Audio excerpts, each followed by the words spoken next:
dear friends, I hope you are doing well. In the last video, we had occasion to discuss the concept of assimilation as an example of a phonological process. And we made the point that assimilation processes spare hardly any natural language. We also pointed to a number of assimilation types, and we tried to provide adequate illustrative examples from a number of languages.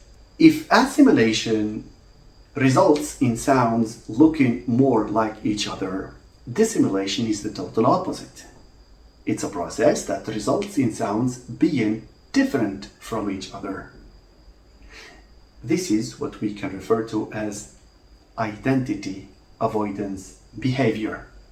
It's just like as humans, there are occasions where we do not wish to look similar, to look like some people in our surrounding. But why is this the case? Why should sounds look different from each other? Earlier on, we made the point that phonological processes in general and assimilation processes in particular take place for reasons of ease of articulation.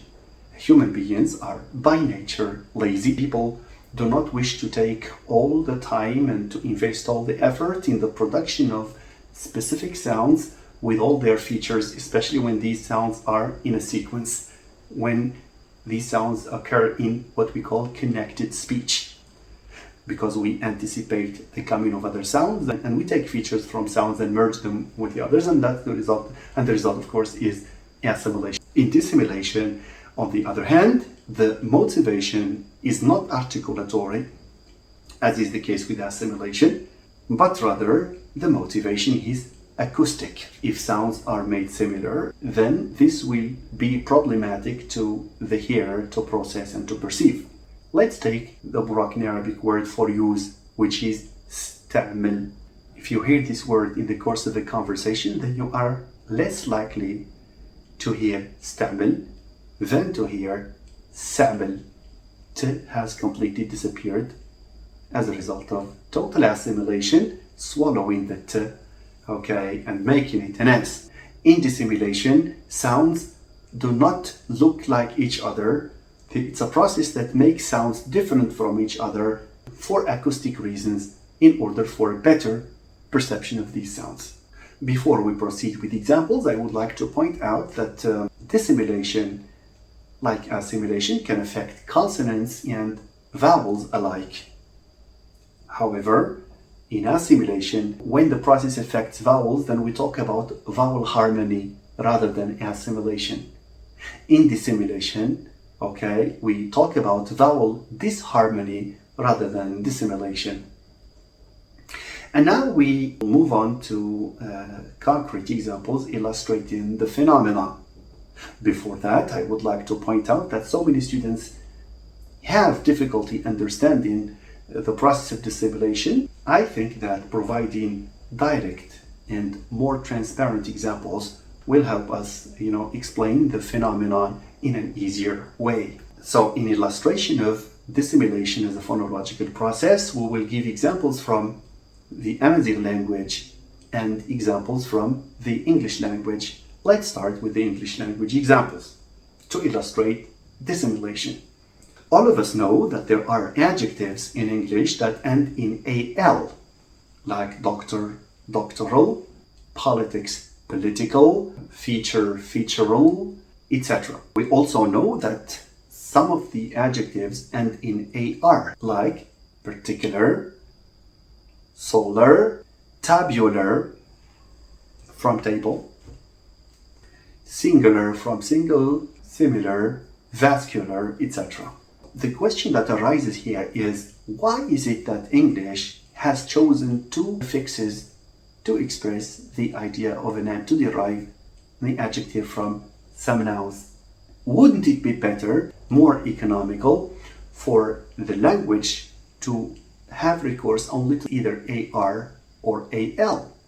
We can easily answer this question if we understand the principle of dissimilation. If you take a noun, for example, that ends in the lateral liquid l, then it is impossible for the suffix to be al, like doctoral.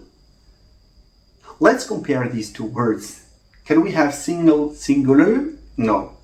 Can we have table, tabular? No. Can we have feature, featural? Yes. So single, singular is not possible because there is this risk of having the l of single and then the suffixal l merging together to produce one l, and the identity of the prefix will not be perceived correctly.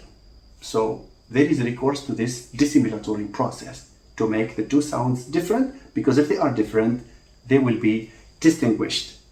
Here is an exercise for you. If you could find words that terminate in l, and then with the suffix of l, that would be a counter example, but I doubt whether you can find at least one example that runs counter what has been said. Please note that in this dissimilatory process of l, r, the r sound, yes, it is different from l, but it is not too different. For example, we cannot have a suffix like up, for example, single, singular. No, single, singular. You cannot have this. It's singular, okay, tabular, l, because they share something which is, okay, liquidity. Both of them are liquids. So dissimilation here is dissimilation of place of articulation. Okay, so we have two liquids, the lateral liquid and the retroflex liquid.